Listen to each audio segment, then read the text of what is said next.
my story is relatable to every human on this planet. It is. Whatever you think, whether you think I lied, whether you think I don't. I know there's two groups of folks out there. Always will be. But whatever you think, I paid a consequence that is severe. I stood there in front of the world, and I have apologized for letting the world down. And so the challenge, once I was released, and I probably shouldn't skim over the 49 days in solitary confinement. There is something inside of you that is bigger than what you might receive in terms of comments, that there's some sort of motivation, some sort of drive, some sort of purpose and mission that has become so big that it is guiding you outward because you're here. I know you recently just announced that you identify as LGBTQ+. Is it important for me as a woman of color and queer to be authentic? 1,000%. You can hate me and hate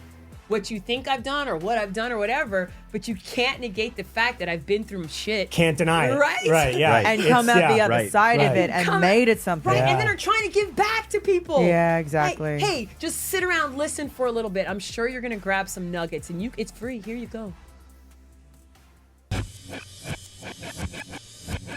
Oldish, the show where age-old questions meet new-age answers. With your hosts, Randy Spelling, Brian Austin Green, and Sharna Burgess.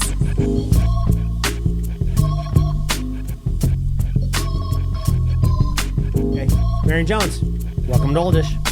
Yay! I know. You are here. I'm So here. nice to I'm have you here. Thank you guys for inviting me. Yes, thank you welcome. for accepting our invitation. Yeah, heck yeah. Yeah. It's so cool to have you. Yeah.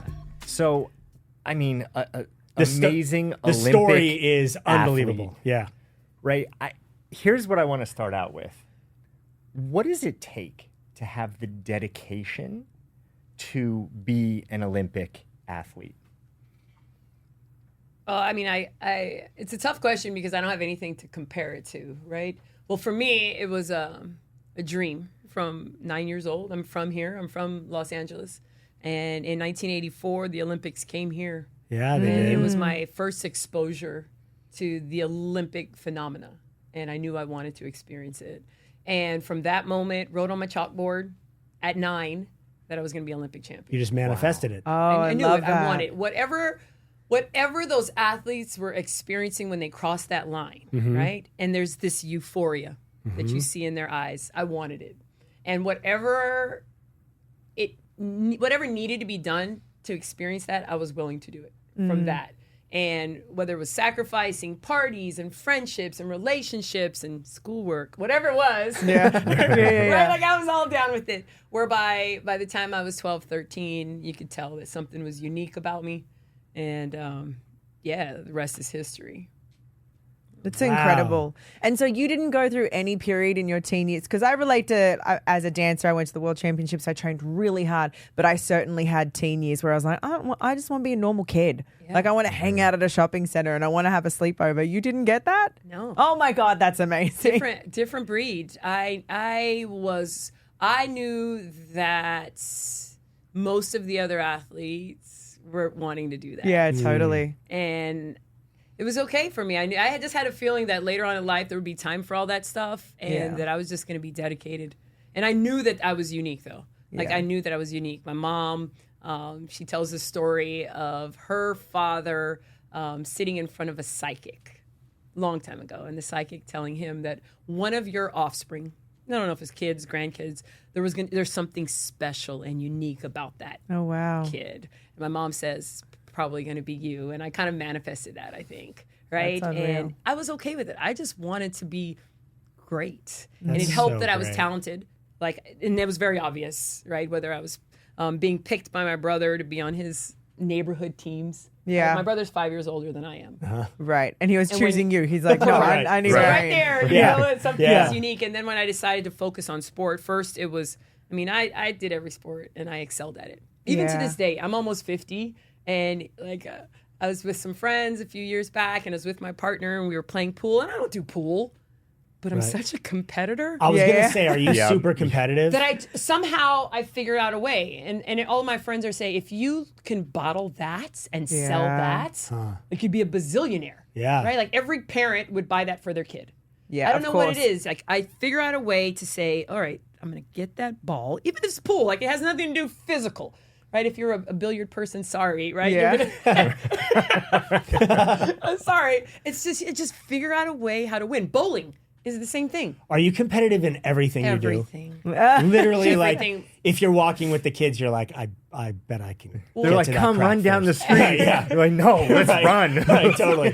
Cut to. I mean, it used to be bad. My mom would buy my brother and I a chess sets, and she'd buy it, and I needed to win, and she'd have to put it away because it would be chaos and arguments or whatnot. We were driving to a mall, and I was like, "Oh, you should, make a right at the next thing, or make a left." And she made a left before me, and then all of a sudden, she's like filming with her phone as I'm like I going wasn't through filming. an My friend intersection. in the passenger and seat, she let's was clarify that. pissed.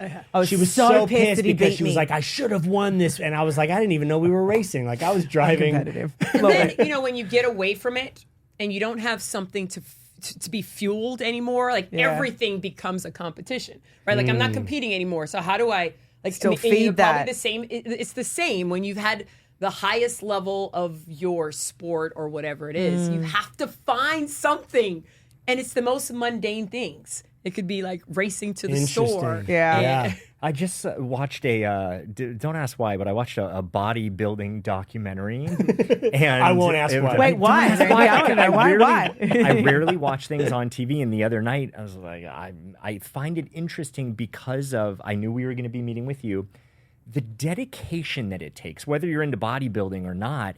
Oh. The hours a day, Yeah. the burn, the hurt, the physical pain, the sacrifice. You have to eat 10 times a day and a lot of food. And it's just, it's not good. No. Like it's just Right. plain. It's Yeah, not good gross. food. Yeah, yeah. Yeah, it's but gross. but it's not good. But what I was thinking and what I saw in the documentary is that when they give that up, and a lot of these bodybuilders were athletes before. They were football players. They were, collegiate basketball, football, and then it didn't work out for them, or they went to the end of the road. And then it was, what now? I've put all of this hard work into it. What do I do with all of this competitive spirit that I have? It's a problem that a lot of athletes face. Like, what do you do? Especially even more so if you've had elite status. Right. Meaning you have hit your peak. Yeah. What do you do next? It becomes like all of who you are. I know that there are a lot of sporting organizations now that have programs to help with transitioning back into like normal life. That's so smart. Really? What does Yeah. that look like? Yeah. Like, Right. what can you find in your life that can get those endorphins as high as they were before standing on a podium of the Olympic Games? Right. Yeah. And so you hear a lot of sad stories, and some that you don't even hear. The depression that you go through afterwards. Yeah. It's Of a like, type I'll never of. It's a feel type this again. of, and dare I say it, like PTSD. Yeah. For sure. Where it's not necessarily trauma, but it is trauma to your body. Yeah. Right, it's trauma to your brain. You've had to focus on one thing at such an elite level. Well, and you've been training for it your whole life. See, I always say this about like college sports too. Like, like people compete at such a high level in college sports, and then God forbid you have some sort of an injury or something. Right. Then what do? It's Yeah. like you've lived your entire life up until that point for that sport, and they're not getting paid until now. Now, Finally, it's like starting to change.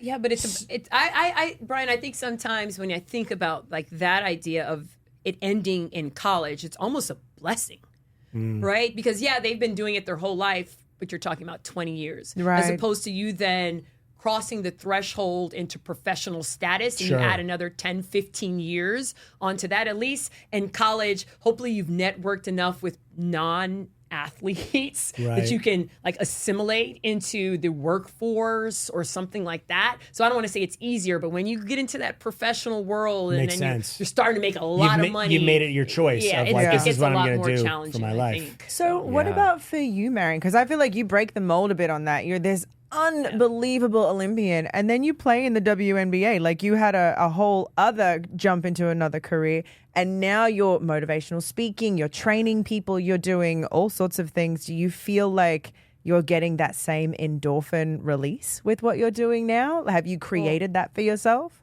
I've had to. You've had to. I've had to. And I think my break away from the spotlight, from the media, from the cameras, from the, oh my gosh, it's Marion Jones for almost a decade. And it was all purposeful. But I think that break has helped me reassess, reprioritize, like, what is important in my life. Was that a conscious break? It had to. It was a conscious break after, like, everything that went down with me. I needed to step back. Right. So let's go back there so everyone listening can fully understand the evolution. If they've lived under a rock. For, Totally. Which a lot of people have. We might For have the some one person that doesn't know. We might have some 20-year-olds tuning in. Totally. To oldish, yeah. But, this is the great thing, because instead of reading a full-on bio, you can tell some of your story. And I think what's so relatable for people is to hear it from you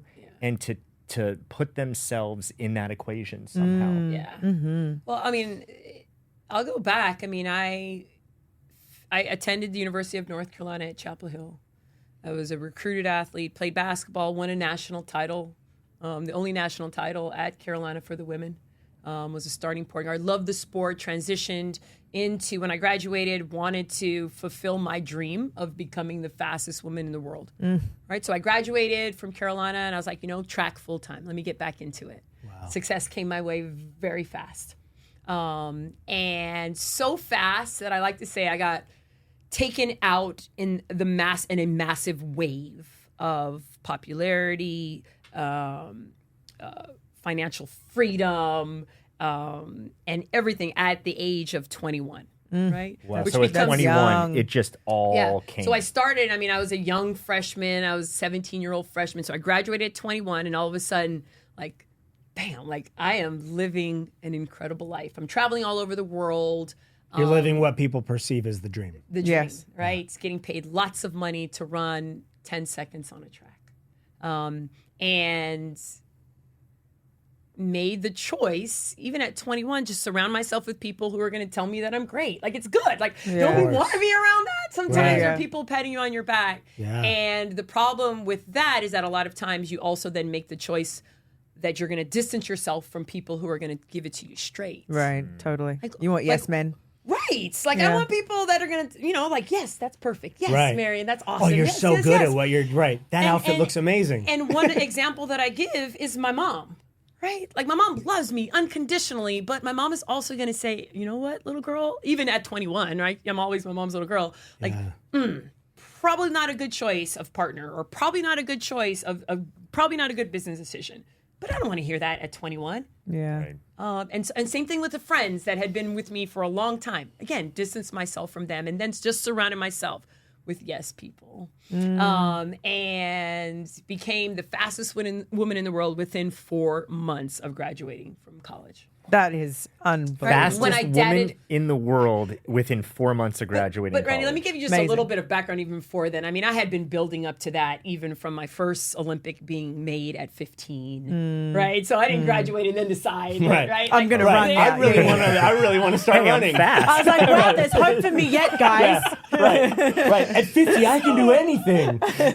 So I started running and competing, and just success. Yeah. To the point of, in 1998, I remember I was in an interview in Stockholm, Sweden, and somebody randomly asked me, all right, so what are your plans for the Olympic Games in 2000?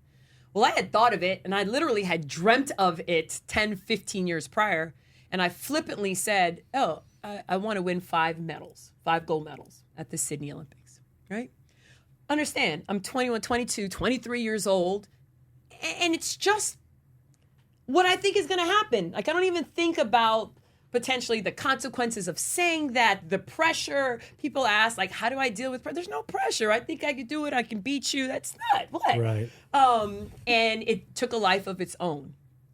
in that, oh my gosh, she's going to try and win 5 gold medals. It had never been done before. I didn't know that. Yeah, at the time. Yeah. I don't know. You just saw 5 in your intuition. Yeah, went up on the that number chalkboard. just It wasn't even that. It was that I ran the 100, I ran the 200, I run the 4x100 relay, I run the 4x400 relay, and I long jump. That's 5 events. That's 5. Right. Yeah, And you I wanted plan to to win win all them your all. events. Right. Yeah. I'm going to be the best in all of them. So how do you distinguish, I want to get back to your story, between confidence and a little bit of ego? Oh, well, you have to have a lot of the first. And I think what sets legendary athletes apart from others is having just enough of the second. Right? Just enough. That's what made Kobe Bryant to me great. Just enough. He right? just had enough. Jordan, like they're those people where you see him in interviews and you hear stories of him and you're like, God, the stories aren't great, but of course not. Like they were striving to be the absolute best in what it is they did. So you have to, I would assume you have to like. You have to have some of that. Yeah. And I think during that time, the less of the second, the less of the ego for the women was more accepted than now. Oh, yeah. course. Right. For And that's a sure. whole other topic we can Yeah. get into about female sports now versus then. But I had just enough of it. Okay. And I'm glad you said ego instead of the word that sometimes is thrown around like cockiness. Yeah. Right? Yeah. Like you have to step into every room like that's the way it is.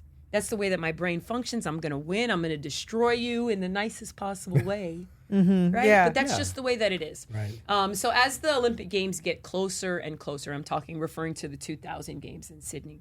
Yay, Sydney. There was just a lot in the media, in the world of sport about performance enhancing drugs, right? And a lot of tainting going on. You heard a lot of athletes saying, hey, I'm going to GNC or I'm going to my supplement shop. And look, it just happens to have this, whether it's true or not, right? And so going into the games, I felt the need. I was on the top of my game. I was making a lot of money. I needed to protect like my brand. Let me and my team hire a company that will make my supplements. That I don't have to go into a supplement company and take the risk of something like that happen. So we hire a company, and again, I say again that I'm young, but you hire people who you think are experts in what they do. They're Totally. gonna do You their hire a job. coach, right, who knows what they do. You hire a manager. You hire a supplement, and you step back. I'm not an expert on that stuff. You say you can do what you do. I'm going to pay you. Cool. Yeah. Right. And the way that I saw it is, it's a win for everybody. If I win, if I run fast, everybody wins. Yeah. Yeah. Right? So why would anybody? And that's just the way that I thought. Yeah. And we hired this company, and I started taking these supplements. Like, felt good, felt great. Was confident. It was passing drug tests. Like, you have to understand, when you're the top of the top, you get drug tested every week. Right. Like, they show up at your house. Yeah. Right? You pull your pants down. Sorry if it's too much, but like they stand in front of you. Yeah, when you Right? You I get seal it. You sign it. Signed, sealed, and delivered, I suppose. So right? is that how it goes? Is there someone literally in front of you and they're like, Watching okay, you pee? Marion, I will 1000%. watch. Wow. Yes. Yeah. okay. They take no And risks. once you, and if you can't go, then they sit there and wait. Until you can. That's just I wonder what some of They those just bring you water. conversations Let me- are. let me- Oh, I'm sorry, I can't go to the bathroom. It happens. Okay. Let me tell you well, a couple stories about that, right? And then we'll get back to the story at hand. So I was a long jumper as well. I wasn't very good. I was fast, right? Skill wise, it was crap, right? But I was fast enough that I was able to jump far. Right. And so they test you no matter what, especially if you get first, second, or third in these big competitions. Well, I never wore what they call briefs. Like the women, when they run now, it looks like underwear. Yeah. Right? Yeah. Well, I'm very conservative. So I would always wear short leggings. And regardless if you're wearing the briefs or the legging, when you're in the long jump, you're in sand. Right? Yeah. And sand gets in all your nether regions. Yep. It just happens. Right? And normally, if there's nobody watching, like you just dump out the sand and you carry on. But when you get tested, literally you walk from the track or the long jump pit into The testing room. into the testing room, and you have to, pull down your drawers. And literally in my cup of pee and in the toilet, I mean, it's just sand. Yeah, of course. Everywhere. So talking about something embarrassing, but that's just the way it is. So to get back to the story, tested, nothing. I don't have any fear, right? Right. Because my team has invested in the best of the best. Am I feeling, I've been asked questions, did I feel a change in how I was training leading up to the games and in the games? And the answer is absolutely not. Am I getting stronger and faster and better? Yes. Right, because I'm training. Because I'm training. Right. I'm Yeah. putting in Right. time. It's my world. I'm eating healthy. And so, yeah, there's a natural progression and times are getting faster and I'm getting stronger, but I don't feel like yesterday I'm running 25 seconds and then tomorrow, Brian, I'm like breaking world records. That's Right. not how it is. Yeah. It's not like you're Superwoman all of a No. sudden. Yeah. Yeah. So I get to the games and I'm semi-successful in that I win 3 gold medals and 2 bronze. Semi-successful. Semi-successful. She said semi-successful. So that's just the way that I Okay. function. If I say that I can do it, I That's expect 5 to do medals. it. Yes. Yes. Sure. Right. And No, but every she other wanted 5 person- gold. though. Every other person on the planet would be one, but that's just not how I. Yeah. Right. That's Okay. how I Fair feel. enough. And like on cloud 9, as you can imagine, it's 5 medals. I am on the cover of every magazine you can imagine. I am the star, and like life is wonderful. Right, all the late night shows. I mean, you were Everything. everywhere. And we did the tour. It was exhausting but awesome. And I'm still competing all across Europe, doing the natural tour that they do after the games, loving life.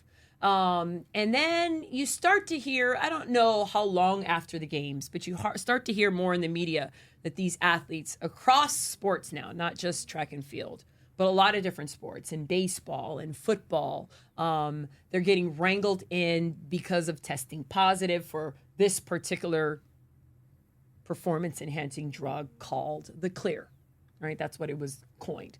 Now, I'm hearing it, and we're reading about it, but the Clear to me is like, I don't know, it's something Right, you were like, foreign. I'm good. The Right. Clear. That's what it's called? That's what it was coined in the media, Got it. right? Okay. And so again, I have nothing to worry about. One, I would never think that that's part of what we've paid for or what we've had developed. It was, and then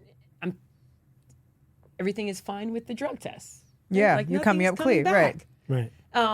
And then particular years get a little fuzzy for me, but a few years happen and federal investigators decided there were a lot of top athletes that they were calling in to just interview, what we knew, right? And so we got the call, my team, my attorneys, myself, my media people, and they says, we would love for you to come to San Francisco and sit down with us about potentially what you've heard, what you know. All right, well, it's not the call that you say, no, I'm not going to do it. Right, for sure. Right. Right? It's not threatening in any way. Especially when I don't think that I have anything to be concerned about, worried about. So we go to San Francisco. We know it's a serious meeting or whatnot, but really, myself and my team do not think that I'm a target, right? And we do not think at all that they think that I have anything to do with this. And we sit down, and I can remember that day vividly. We get in there and they start asking questions, and the questions are light, like, have you ever heard about this? Have you have any friends who are athletes that have talked about this? And my answer is no. And then the questions start getting a little more charged and a little more aggressive. And I have my attorney on my left, and I think there was 3 federal investigators across the conference table, to the point that you could tell they're starting to get annoyed, right, with my responses. In essence, it seems as if they're not believing me, and they're asking the same thing and the same thing, right? To the point where one of them, and it was a very dramatic moment that stands out, they reach into a black briefcase on the ground, right? Like it's a Lifetime type moment. Right. Yeah. Click. Yeah, you hear the And thing, they the lock pull out snap. a Ziploc bag, right? And they almost, I'll say slam it on the table. Maybe it wasn't a slam, but maybe it was a set on the table. And they kind of push it across in front of me. Well, when I'm able to kind of get my bearings and I see what it is, it's in a little clear vial, right? You can see through it. And it looks like something, right, that I've taken, right? Yeah. That was coined to me as flaxseed oil, right? Something that you see in GNC, you see in the supplement stores, like it's common, right? And I say to myself, like, why is this a thing? Right. Why is this a thing? And they say, do you know what this is? And I don't know exactly what it is. So I say, well, I don't know exactly what it is. What do you think it is? And I told them what I think it is. And they says, wrong. That's not what that is. This is in essence, they got to, this is the Clear. Yeah. In my head, right? I put 2 and 2 together. The clear is what's been all over the media. It's what getting a lot of these athletes in a lot of hot water. And in that moment, and literally I think it was a moment that was 2 minutes in length, I said to myself, like, oh crap, right? If this is what I've been hearing and I've taken it, I know I've taken it prior to the games, I took it during the games, right? Then if I say yes, right, a lot of my world is going to change. Right? So, I should back up a moment and tell you that prior to the meeting with them, I signed a letter. My attorney approved it. It's called a Queen for a Day letter, right? So when federal investigators are investigating anything, a murder, or whatever, they give witnesses, whatnot, an option to sign this letter whereby if you promise to tell the truth, as bad as it might be, you will not be prosecuted. Okay, so we signed that letter, like, I don't know if it was a week ahead of time, because again, I don't have anything to hide. Right. Yeah. So I'm You're gonna not sign the letter. understanding. Yeah. Yeah. And that's what hurt me. Yeah. Right? Not only did I lie, and when I saw it, I made the choice. Oh, my family, myself, my world, my life that I've dreamt about, built, will all be ruined if I admit. Even if I say, well, I took it and I wasn't sure, in my head, I'm like, if I admit to them, like, everything that I've earned is going to be taken away. Yeah. So I decided to lie. Yeah. In that moment. And I wish I could go back. I wish I could have paused and told my attorney, can we just step outside a second? Yeah. Right? And God, I would those have told split him, moment things. you know, I know what it is. This is, right? Like, I've taken it. I didn't know, Things could have been a lot better. He would have instructed me, you just got to tell him. Yeah. You just got to tell You him signed we'll the letter. deal with the consequences. But I Right. didn't. And we left there, obviously, that they were upset, meaning they've wasted their time. They didn't get what they wanted. Weeks and weeks, maybe months passed, maybe a little longer than that. And they came back to us and said, we know that you were lying, right? Yeah. And we're going to investigate that, and there's going to be a grand jury, and there's going to be a trial. And Oh my. What was and that was like? maybe, well, it was very tough because by that point I had 2 kids. Yeah. Had my oldest, who was a baby. When the interview with federal investigators went down, my oldest was a baby. And by the time the trial came around, or the court proceedings, I had my second son. And I knew that it was time, right? It must have been 3, 4, maybe 5 years in between the actual interview and when they decided to prosecute me. So a lot had transpired, a lot of anxiety and stress of holding this. Of course. Because Yeah, that whole that's a long time. not only have I then lied to federal prosecutors, but the questions haven't stopped from then. Right. Time and time again, I'm having to cover this up. I'm having to tell. It's heavy. It's heavy. And then I'm going home, and I'm trying to be a good parent and teach my kids, right? Like, all right, you know, when you make a poor choice, or when you lie, or when you do this, what are you supposed to do? Right? Even as bad as it is, right? You come and tell me. We'll deal with the consequences. And I am living like I am the biggest hypocrite. Right. You're not leading by Right? example. And I was just done with it. Yeah. And I decided that I was just going to lay it all out there. And I was going to admit that I had lied to federal prosecutors. And then the issue was that I had signed that letter. That Queen for the Day letter. Yeah. And so we sat down in a New York courtroom, and I pled guilty to 2 counts of making false statements to federal prosecutors. And we expected, based off of the preliminary hearings, we expected that there was going to be community service. There was going to be a lot of teaching in the community on whatever the judge decided was needed. And certainly there was prison time on the table, but that had never, it was unprecedented. Right. In this case. Right. It hasn't even happened Since. to anyone else Right. since, right? No. And so I'm sitting there, and I don't want to say I'm sitting there confidently, because obviously my future is in the life of this man sitting up there. But we were confident that no, there would be no prison time. And when the judge said that I would be incarcerated for 6 months because of this. And you have a baby at home? Oh, my God. Right? Two Two babies at home, yeah. I was literally in shock. Like, when he said it, like, it just went over. I'm thinking, there's no way. And I looked at my attorneys, and I said, what? Like, how does that register? What? You know what I mean? Of course, It's they're like, we're going to appeal. And I'm like, but wait, what did he say? Yeah. And my world was turned upside down. And I can remember standing outside of the courtroom and, sharing with the world like what went down. Prior to that, though, I had already reached out to my tight circle. Yeah. Kind of just shared, like, this is what's going down. This is what you're going to see on the news. Made the apologies that I needed to. And then, a different world for me began. I can only imagine how hard it is at that point, because that is like you come from top of the mountain with everything to completely human. I know, like, when I went through health stuff, it was the most sobering experience in the world for me, because then the fear of God sets in and you're like, oh man, I am no different literally from anyone that is on this planet right now. Anything can happen to me the way it happens to anybody else. And up until that point, you don't think that way. I did not think that way. I thought, like, oh no, that happens to everybody else. That's not me. That'll never happen to me. So how do you prepare yourself? You found out you're going to be incarcerated. Like, how do you have mentally prepared yourself for everything in your life? You've manifested things. You've got yourself ready. How did you take on this next phase or moment of your life? Well, I'll tell you that there were days, weeks whereby depression was setting in. Yeah.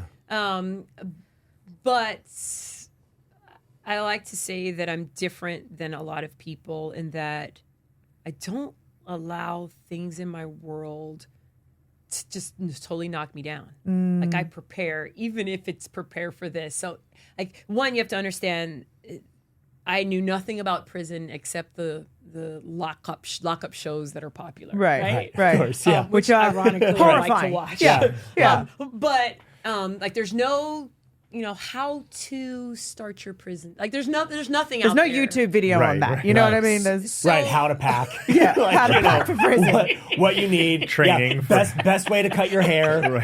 Oh my God, that's a skit if I ever Snacks heard one. to bring with you. So What sells the best? Like, there's no... And There's no then, way of again, knowing.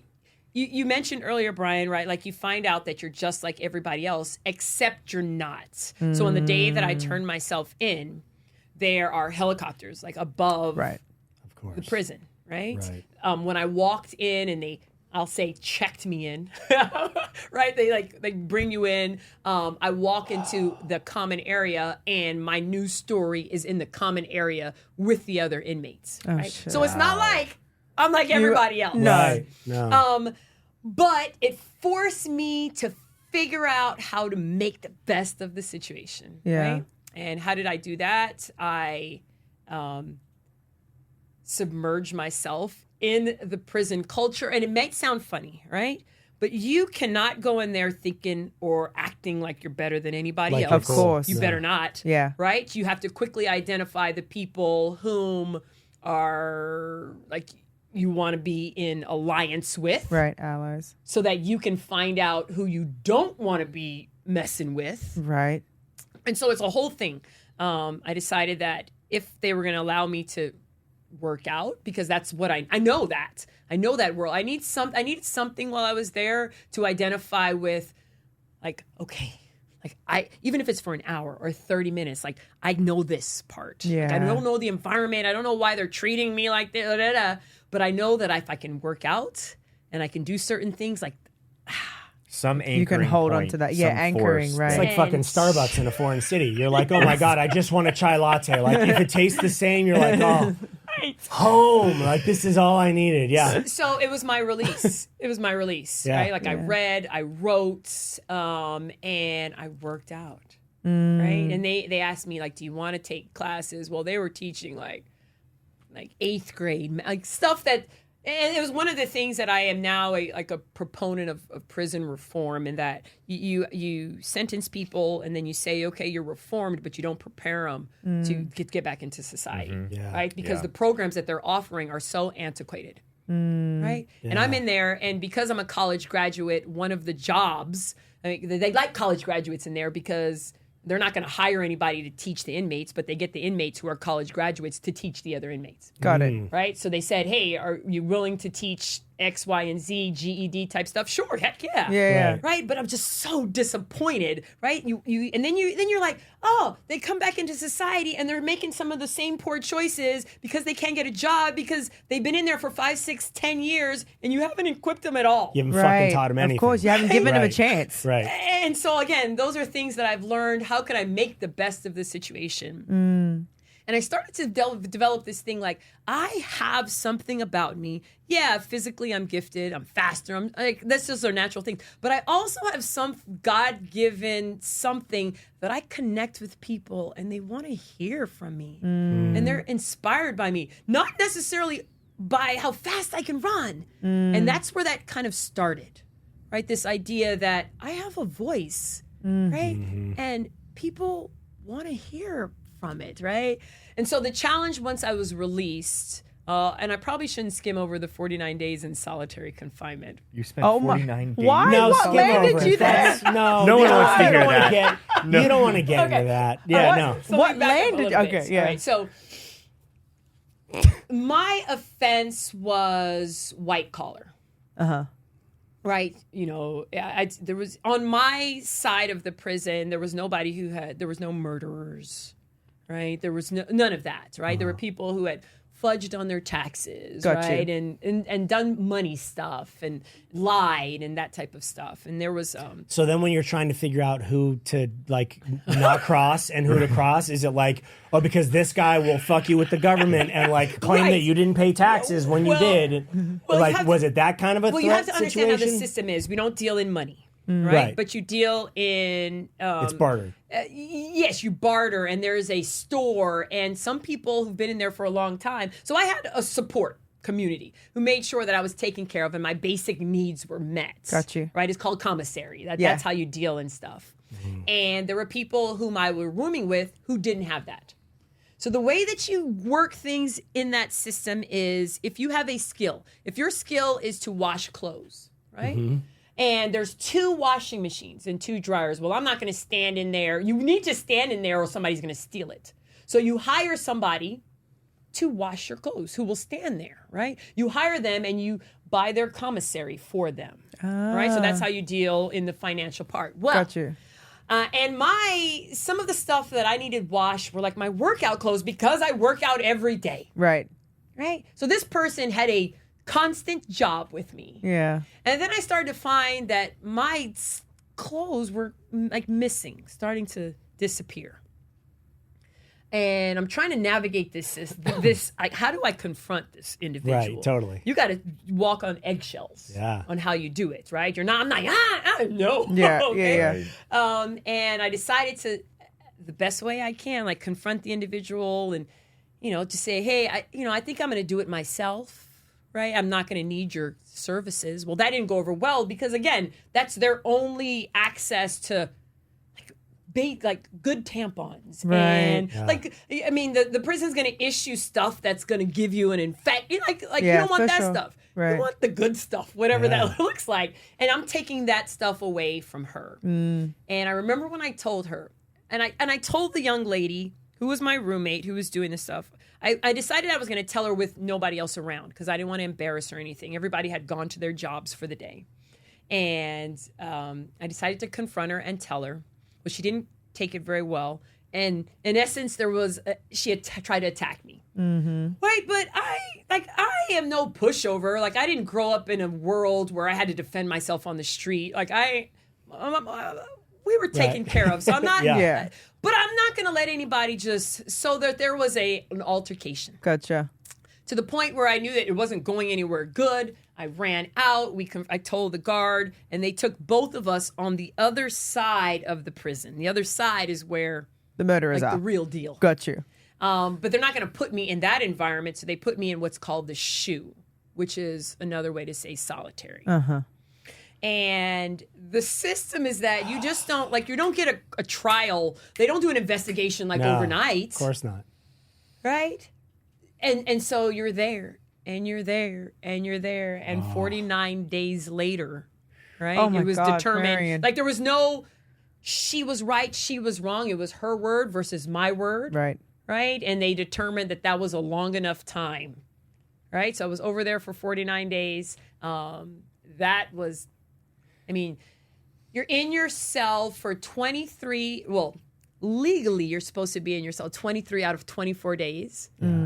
But hey, there were a number of days where it was too hot for the guard to go and stand in the pen. I like to call it pen, where it's all caged and they let you walk around in a square. If it's too hot, I mean, I was in Texas, it was in Fort Worth, so it was hot. Some days they didn't want to do it. So yeah, you're in there 24 hours a day. So I developed a nice little workout routine in my cell, and I befriended some guards, and who would give me maybe more peanut butter and banana, that type of stuff. But again, I started, as hard as it sounds, I needed that time to figure out why I had made poor decisions. Now moving more, but more importantly, like what's next for me, right? I could totally allow that moment to crush me. Right, of Right? course. Yeah. But then what would that do for my kids, Mm-hmm. for me? And I'm not going to let it happen. Did most of the people in the world, like, want, probably at that point, who had put me on such a pedestal, like, they wanted to pay, right? I don't think most people wanted me to pay like that, Right. No. right? Yeah. But hey, it is what it is. I made the choices, and finally was able to get back to the other side of the prison and finish things off, and was released, and decided, and there were a lot of opportunities to get back into, like, the story was still hot. Yeah. Right. And I could have easily, like, taken advantage of it all. Were there some mandatory interviews that I did? I did the Oprah, and I did a number of other of them. But after that, I decided, you know what? I'm going to step back. Right? I'm done with it. Like, I have apologized, Yeah. right, in front of the world. And I have paid a consequence. I'm not going to say the ultimate consequence, because I wasn't buried, but in essence, I was buried. Yeah. And I want to focus on these kids, and I'm not going to even say reinventing myself, because at that point, that's not what I was thinking about.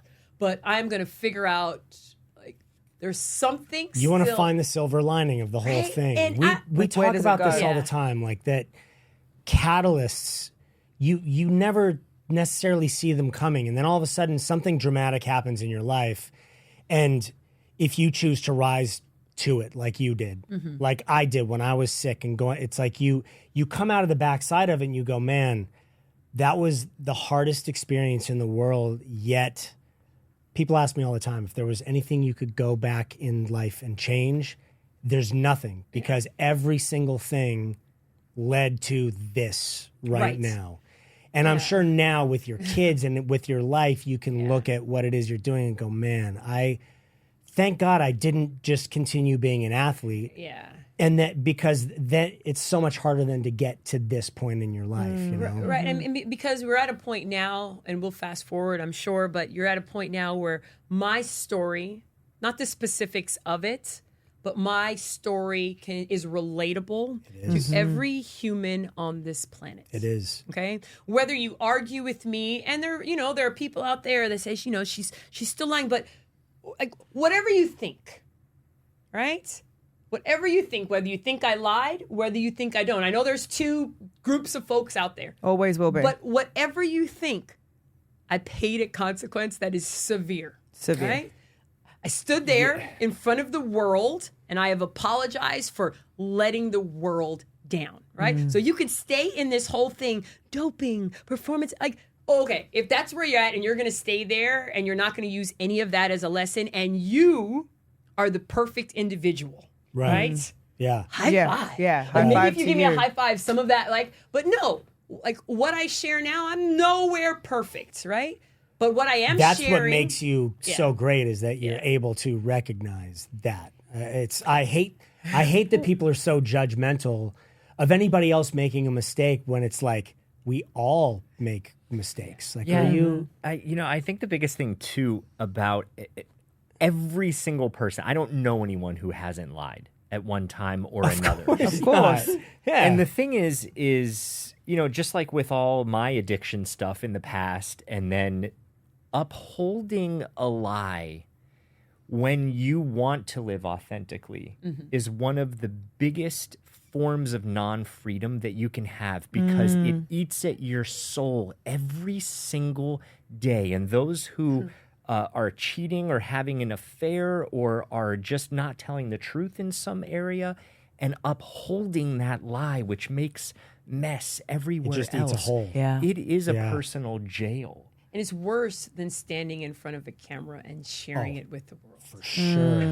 I can It's imagine. the worst there is. Did you feel a sense of freedom, even though that moment, I can't even imagine, must have been so hard to address your fans and everyone and know that the endorsements and everything, that was going to go away. But was there a sense of freedom after of, okay, I'm done. at least free. It's done. 1,000%. 1,000%. And it helps that I'm the type of person who knows that I will rise. Right? Like, I have that much confidence, right? Like, Yeah. my mom is the baddest woman in the best sense Yeah. of somebody who came to this country, right? My family is from Belize in Central America. And at a young age, she got to this country, right? Made the decision that she is going to have her kids here, raise her kids here for a better life. Sacrificed so much, right? And this idea, part of why it was also difficult is the idea that I was letting her down, right? Like, that was major to me.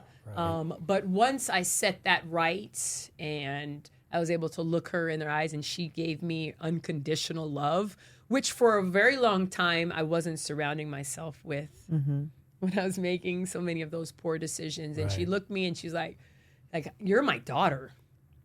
You know, like, you're little Marion. My mom's name is also Marion. And growing up, she was Big Marion and I was Little Marion. She's like, you'll always be Little Marion to me, regardless. Okay, so now what's next? Like, that's how I was raised, Yeah. right? Like, you're going to mess up. Yeah. What's next? Yeah, And I love that. After all of that happened, that's my thinking, right? What's next? Like, there's something special about who I am. What's next, Marion? And so I chose to focus on those babies, right? For 10 plus years. Like, it's all about them and figuring out like what I wanted to do. And the part of it for me was like, I love to give back, right? I love to motivate. I love sport. I love fitness. So for a while I had my own nonprofit where I was just pouring into young people. My sport of choice was basketball and track in my community. And so that was something I was passionate about for a while. And it was great. It was away from the spotlight. I didn't want it. Yeah. I didn't want anything from my past to taint the goodness that I was doing. And I was okay with it. Yeah. Right? Like, my kids were being raised in a community whereby like it's positive. And then I moved into, well, I want to help people live happier, longer, healthier lives. And so I got into this world of fitness and training. And like, I love that. The pandemic hit and everything pivoted, everything shifted, and virtual fitness became a thing. And like, I love it. I'm so good at it, right? Yeah. Like, because I know the body, right? I know what it takes to get you out of your comfort zone, right? And to be able to do that virtually, Yeah. right? To people all around the world It's an who accomplishment. initially will find me and they want to work out with me just because it's Marion Jones and Right. Olympian, and then they realize, oh shit, oh wait, Right. like She she's kicked my ass actually- today. got She something. actually Right. knows what she's Something doing. was happening Yeah. here. And then along that, she's like spitting real knowledge on like life experience, how to get out of your comfort zone, how to like achieve success, how to pull you like, and people are like, what? Wait. And so that's what my focus has been for 10 years, these babies, these kids, this community, this virtual fitness world. And then how things happen sometimes, about 5 months ago, a mutual friend put me in contact with this lady who was needing some one-on-one private training in Austin. And like, I'm very cautious about that. Is it real? They just want to hire me. Like, they want to take the picture, And I decided to just step out in faith and go and train this lady. Well, she happens to be a New York Times bestseller. She has her own company, a life coaching, business coaching business. Oh, right? amazing. And we connect in a way whereby she's trying to, like, she has all these amazing physical goals. She's lost 100 pounds, but she runs this successful, and we just like align. And in 4 months' time, we started a business whereby I'm able to share my story, motivate, inspire people, like help them in their world of business, right? Like, how can you become a success, right? And no, I don't have a personal experience in like entrepreneurial like success. But I have a worldwide view of success, period. Yes. How can you get there? Yeah. What does it take? Discipline, hard work, focus, which can be applied to everybody who's Right. trying to be a success in everything. Everybody. Then you couple that with my love and passion to help you in your physical journey.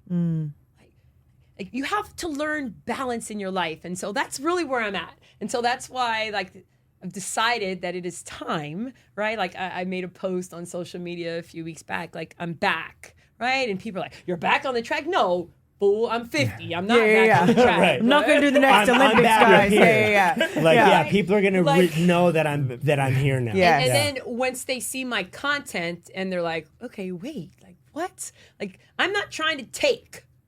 Like, I'm trying to give. Yeah. Right? You can stay around for the content or not. Yeah. But I do have some oomph behind my name in that I've been through it. Like, there are celebrities, there are people, I don't consider myself one, but there are people on social media who are spewing this knowledge. And then you look at their bio and you're like, well, they really haven't been through it. Right, Right. right, totally. Right? They know a good script. Right. Yeah. Right? And they're awesome at that. They can deliver Right. it. Right, Yeah. but I mean, you can hate me and hate what you think I've done or what I've done or whatever, but you can't negate the fact that I've been through shit. Can't deny it. Right? Right. Yeah. Right. and It's- come out the yeah. other right, side of right. it and Come- made it something. Right, Yeah. and then are trying to give back to people. Yeah, exactly. Like, hey, just sit around, listen for a little bit. I'm sure you're gonna grab some nuggets, and it's free. Here you go. Yeah, exactly. Like, that's the way that I see it now. So I'm back, and I'm so excited.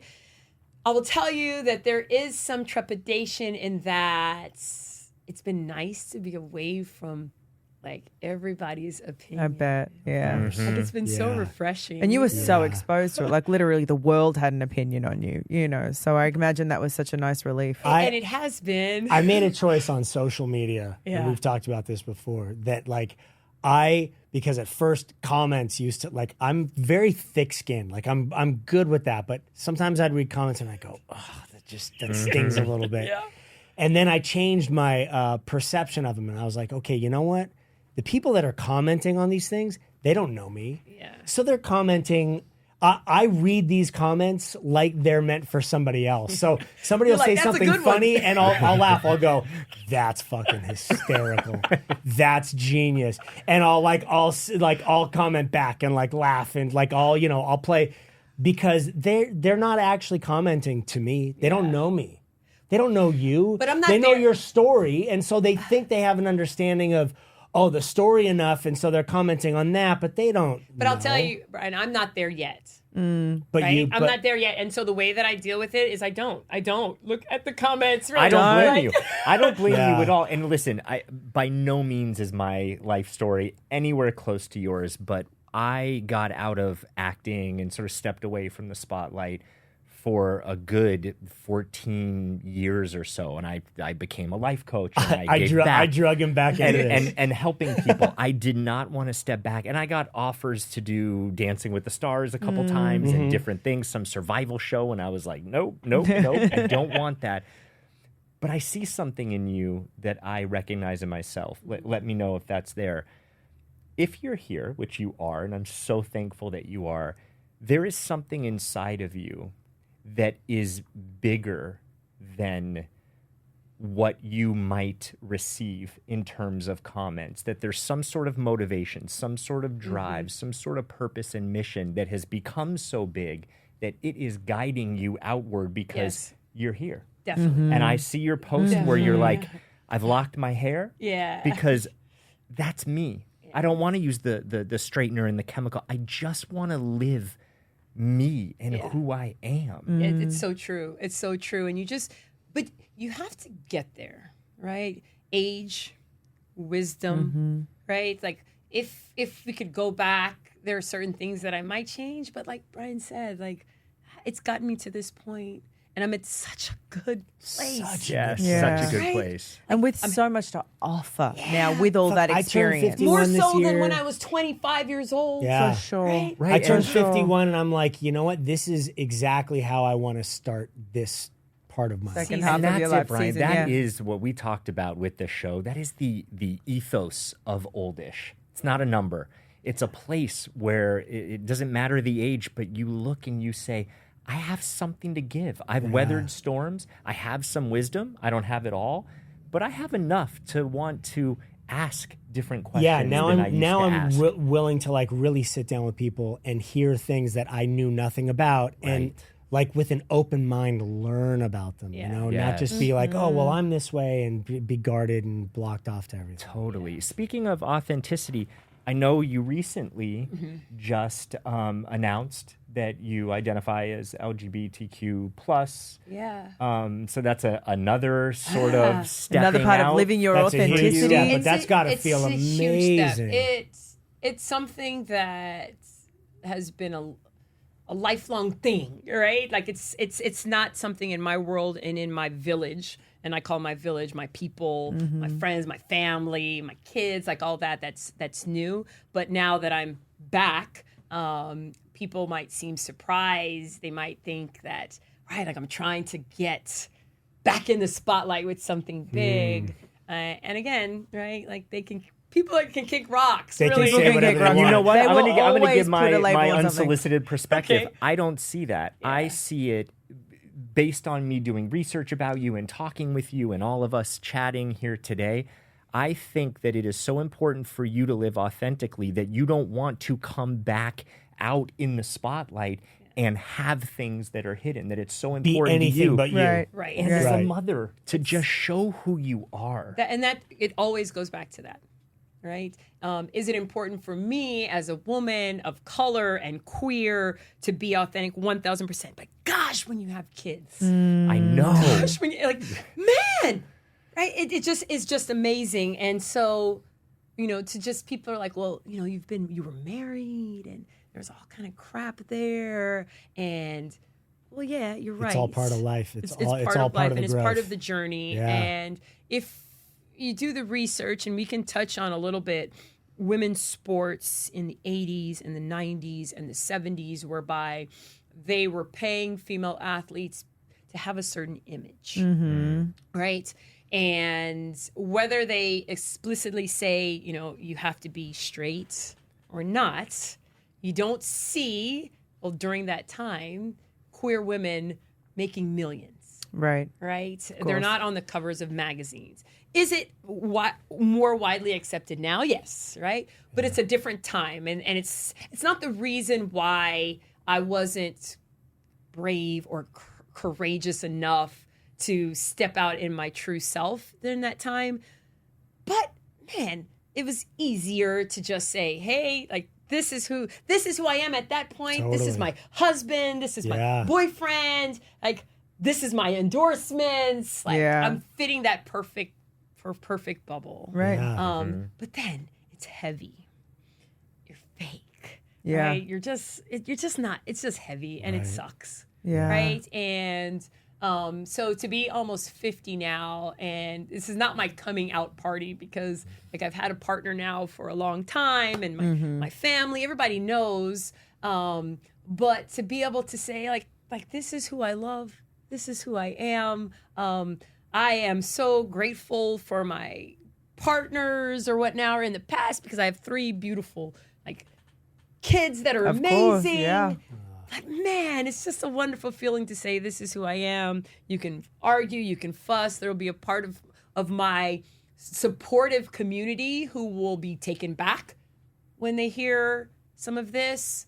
But again, I'm sorry, right? This is my journey. This is not their journey, right? And I'm hoping that following me, watching me, listening to me, you can grab some little nuggets to help you in your convoluted, hiding in the background, in the closet life, right? Yeah. It's like maybe you're inspired by it. Yeah. Maybe you can learn something from it and apply it to your life and be able to parent your kids in a way where they feel the freedom to, if they're different or if they're queer or if they're whatever, that you're parenting them in a way that they feel like they don't have to wait until they're 40 or 50 Absolutely. and pay a psychiatrist To live or, this or authenticity. whatever. There's such Absolutely. a peace. There's such a peace that comes with like living so authentically and being okay with the people that don't accept that, letting them go. Going, okay, you were in my Yes. life for a certain period of Season. time. Now I'm going to have the people around me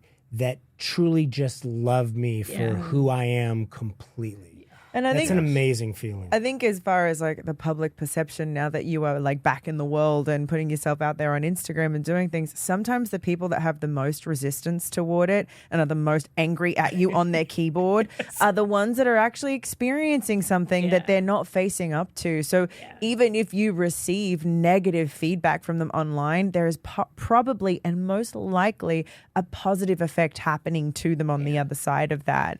And that's a beautiful thing. That's heavy to wear too. You're like, man, you kind of get beat up for doing the good work, but it is incredible to be that example and the for positive people is out gonna there. so outweigh the negative. Absolutely. And I love absolutely. saying, one that God doesn't give you more than you can handle. Absolutely. And I like to say that he must think I'm a bad mama jamma. Yeah. Yes. You are that a bad mama jamma. That's Heck absolutely yeah. true. Through, and then I'm sure likely to You've go lived through. about 5 lifetimes. That's all I'm saying. There's that competitive edge, and she's turned and said, "God must think I'm Yeah. bad." Right, totally. That's it, Yeah. right there, full Right. circle. Not to separate myself, but I'm going to cross that finish line first. I'm 5 just saying. medals And I'm for gonna that crush That's one. just the fact. And I'm gonna crush it. Yeah. And that's just where I'm at. People like, it's not cocky. That's just how I am. Yeah. Right. This next phase, and I like to say, I've thrown it out a few times. This next season, Yeah. is gonna Season, be yes. bigger, better. Oh. And if you can imagine, like if you're that person that you talk about who's there on the other end, and you're so like negative, right?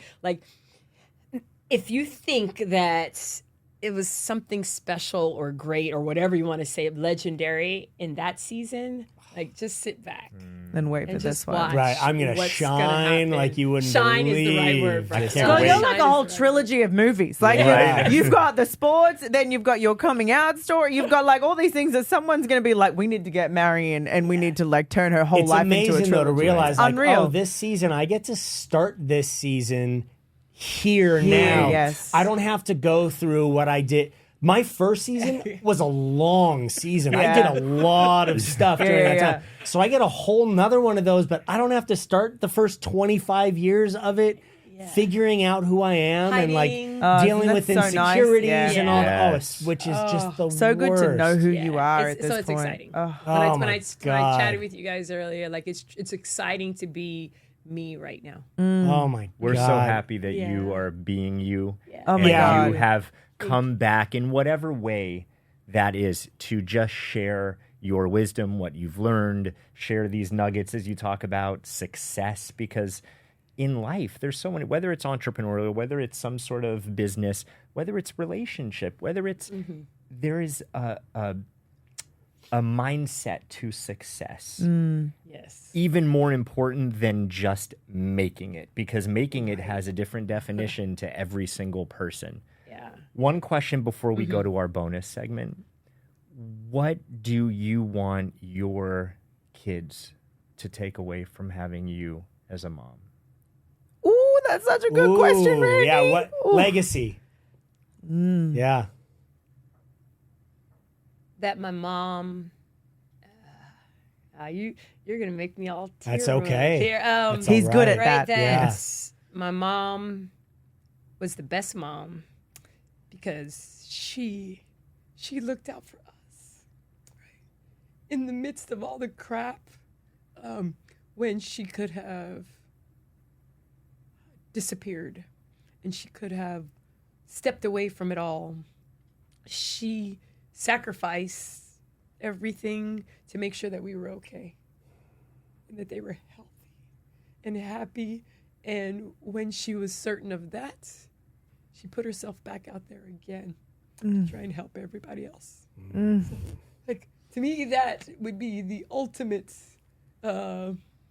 whatever from them and from my world. So. Legacy. Thank you for sharing Marion that. Jones. Oh, that was touched so my good. heart Yeah. right there. God, That's we didn't have amazing. any tissue. I know, right? I'm sorry. I'd pass were you the talking tissue. about that, I'm right? We were talking about that last time we were recording. We were like, We we might should need some really down have a there. box of tissue. Just in case. Just in case. No, because then you're going to scare people off. right. Yeah. What am I are these sitting here in for? Wait. This is supposed to be Does easy. that Yeah, tissue box this have must my be fun, name on right? it? Shit, I'd like to go Mary, now. That was such So- a beautiful share. Thank you so you're much. welcome. Yeah, You're that was welcome. amazing. So we're already in. So thank you to everybody. Thank you so much for being here. Thank you to everybody for listening and joining us. Head on over to oldishpodcast.com and check out the different tiers we have and the ways that You can actually watch watch this.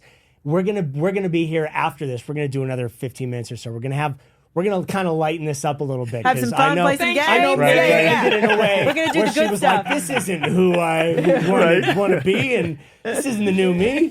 So, All that so head extra on bonus over content. to the website, check that out, and then check us out. We're gonna jump right in now on after the show. We're gonna have a little fun. Bye, everyone. Bye. Hey, if you're going through something right now, if you need additional support, then please reach out to me at randyspelling.com/help or go to my Instagram at randyspelling. Thanks.